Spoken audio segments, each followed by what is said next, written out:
Assalamualaikum warahmatullahi wabarakatuh. Hai semuanya. Perkenalkan, kami dari kelompok 2 yang terdiri dari saya Widya 5, NPM 2018 42500 121. Nama saya Amelia Indah Indriani dengan NPM 2018 42500 126. Halo, saya Vera Rahmawati, NPM 2018 42500 103. Hai teman-teman, perkenalkan, saya Syafaroto Nurlaili. Nama saya Nabila Saskia Putri, NPM 2018 425000086. Kami dari kelas R5B Program Studi Pendidikan Fisika Universitas Indraprasta PGRI, Angkatan 2018. Pada kesempatan kali ini, kami akan membahas mengenai karakteristik pada cahaya. Tahu nggak karakteristik cahaya itu terdiri dari apa saja? Karakteristik cahaya terdiri dari difraksi, interferensi, dan polarisasi. Dan langsung aja ya kita bahas ketiganya. Apa yang akan terjadi ketika cahaya melewati celah sempit? Cahaya akan mengalami lenturan. Kemudian di belakang celah akan terdapat gelombang setengah lingkaran yang melebar dan terbentuklah pita gelap terang. Inilah yang disebut dengan difraksi. Berbeda dengan air yang keluar melalui lubang kecil. Ia akan keluar dari lubang tersebut dengan aliran diameter sebesar lubang itu juga. Sehingga sifat difraksi cahaya ini membuktikan bahwa cahaya itu termasuk dalam gelombang. Jadi bisa kita simpulin nih teman-teman. Difraksi itu merupakan lenturan cahaya yang melalui celah sempit, sehingga cahaya akan terpecah menjadi bagian yang lebih kecil dan memiliki sifat cahaya yang baru. Oh iya, difraksi itu ada difraksi celah tunggal dan ada difraksi celah banyak atau biasa kita kenal dengan kisi. Oke, pembahasan mengenai difraksi kita cukupkan dulu ya, dan kita lanjut lagi ke pembahasan selanjutnya. Materi selanjutnya kita akan ngebahas tentang interferensi. Interferensi cahaya adalah keadaan di saat dua gelombang atau lebih berpadu dan membentuk suatu gelombang cahaya gabungan. Syarat terjadinya interferensi cahaya adalah gelombang-gelombang cahaya berasal dari sumber yang koheren, sehingga nilai amplitudo, frekuensi, dan panjang gelombangnya sama, serta memiliki beda fase yang selalu tetap. Pertama-tama, cahaya melewati satu celah, selanjutnya cahaya melewati dua celah yang sempit. Pada saat cahaya melewati dua celah yang sempit, gelombang cahaya akan saling berpadu dan membentuk suatu gelombang cahaya gabungan. Hal ini disebabkan karena gelombang-gelombang cahaya menempuh panjang lintasan yang berbeda. Nah, perbedaan panjang lintasan inilah yang mengakibatkan perbedaan fase dan menciptakan interferensi. Pelangi adalah fenomena alam berupa optik dan meteorologi yang memiliki warna-warni indah yang sejajar yang ada di langit. Pelangi terbentuk melewati proses pembelokan cahaya, atau kita kenal dengan pembiasan.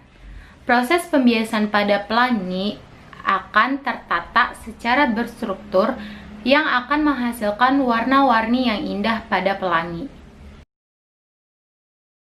Ketika cahaya matahari itu melewati tetesan air hujan, apa yang akan terjadi? Tentunya akan terjadi pelangi. Kenapa bisa terjadi?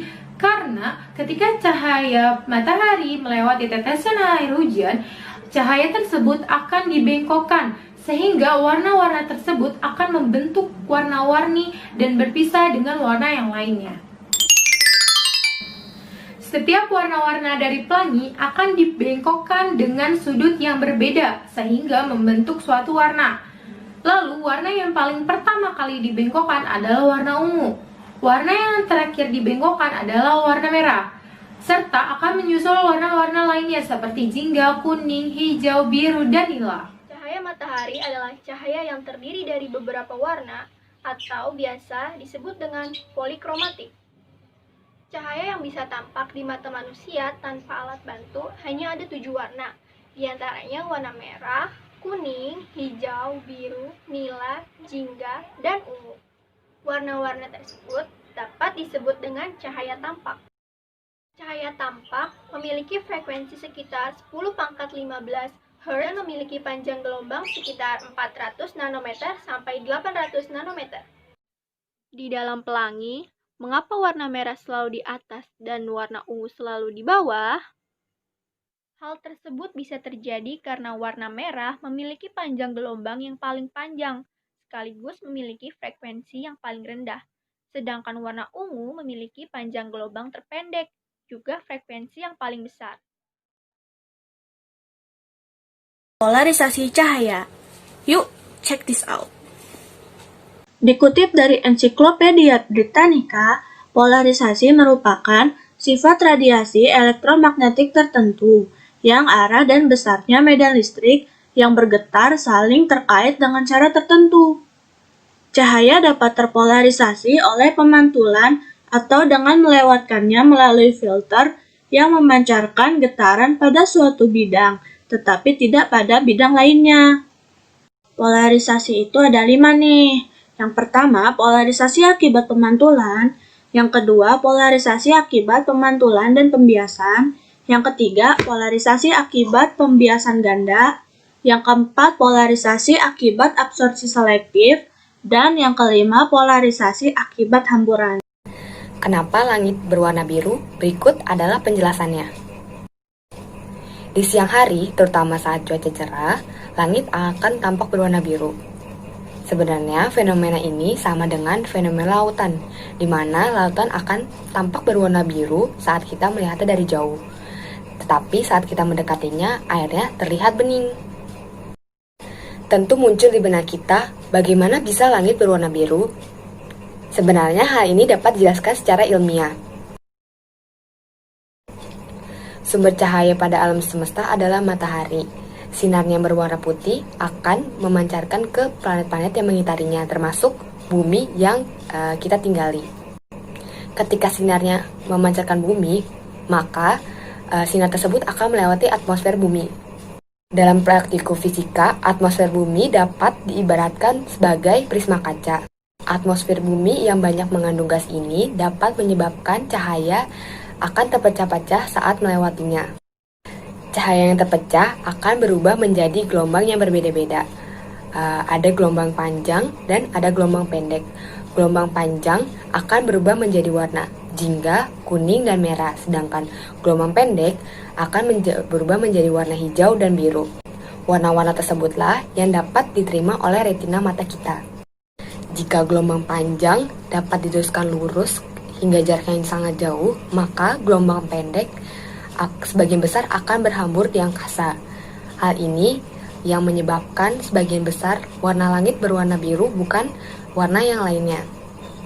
Cahaya gelombang pendek ini memang seolah-olah menyelimuti bumi, sehingga langit yang luas pun akan tampak berwarna biru. Mengapa gelombang cahaya pendek dapat membuat langit menjadi warna biru? Hal ini dapat dijelaskan berdasarkan teori hamburan Rayleigh. Menurut teori tersebut, intensitas hamburan berbanding terbalik dengan panjang gelombang pangkat 4 penghamburnya. Penghambur yang dimaksud adalah matahari. Artinya, semakin kecil panjang gelombangnya, maka semakin besar intensitas dari hamburan tersebut. Warna biru dan violet memiliki panjang gelombang yang lebih kecil daripada warna lainnya. Sedangkan spektrum matahari itu maksimal di panjang gelombang warna biru.